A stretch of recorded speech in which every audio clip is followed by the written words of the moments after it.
The greatest heartbreak isn't when someone leaves, it's when you're lying next to the person you love and feel utterly alone. You pass each other in the kitchen, you sleep in the same bed, you share the same roof, the same responsibilities, maybe even the same children.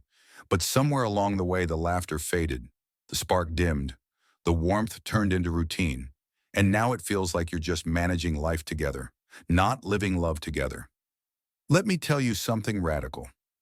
Most couples don't fall out of love. They fall out of connection. And today I want to take you on a journey not to fix your relationship, but to help you see it differently. To see your partner, not with the eyes of habit, but with the eyes of awakening. Let me take you back to your beginning. To that moment you first noticed them. The little things. The curve of their smile, the way they poured their coffee, how they looked when they laughed at your jokes. Back then you watched each other. You listened deeply.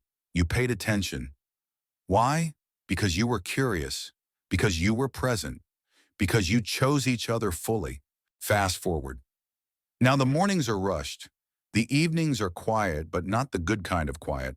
It's the silence that says, I don't know how to reach you anymore. It's not that love died. It's that love became background noise to the chaos of everyday life. But here's the truth. You don't need a new person. You need a new way of seeing the person you already love. Part 1, presence. The deepest form of love. Presence isn't just being in the same space, it's being truly there with your attention, your awareness, and your soul. When was the last time you looked at your partner not to judge, not to expect, but simply to witness? One woman told me, he's next to me every night, but I feel lonelier than when I lived alone. Your body can be near, but your heart 1,000 miles away. Next time you're together, pause and look into their eyes. Not with criticism, not with memory, but with wonder. Say in your heart, this is a human being with dreams, fears, and longings, just like me. I've been given the honor of loving them. In a world obsessed with speed, presence is a sacred kind of love. Part 2, touch without demand. Touch is one of love's oldest languages and often the first to disappear. At first, we reach for each other freely, without reason. But over time, touch becomes rare, or functional, or expected, no longer sacred.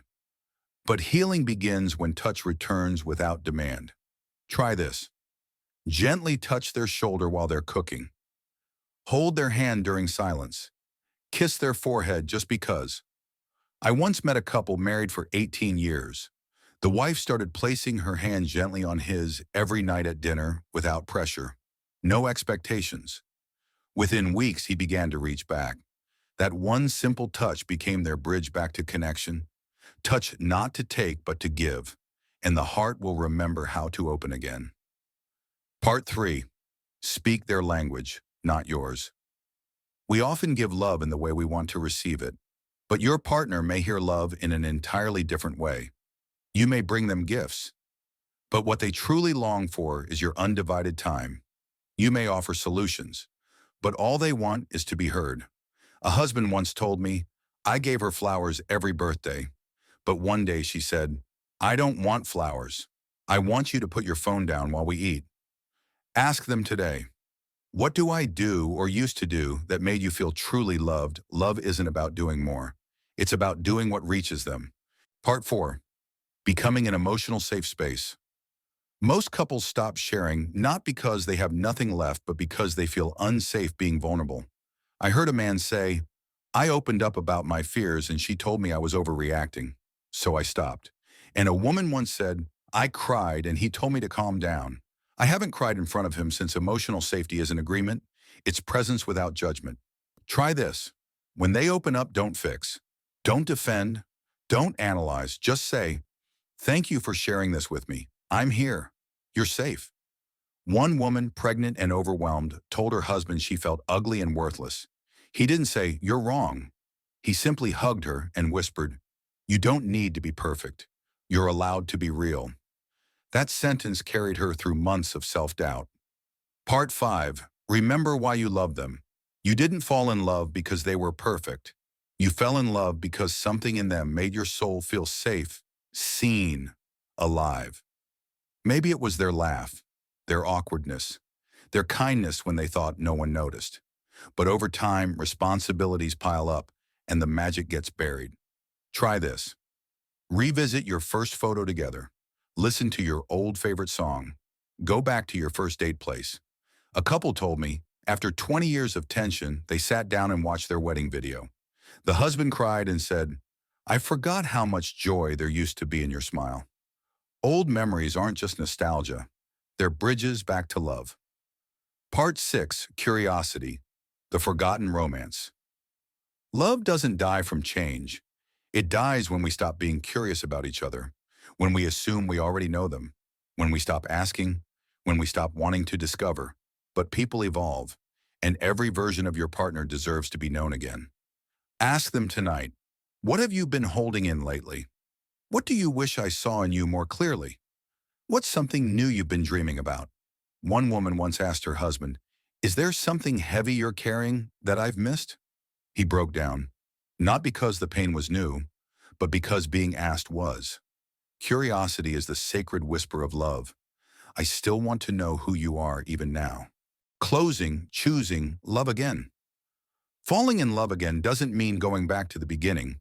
It means looking at the one beside you with new eyes.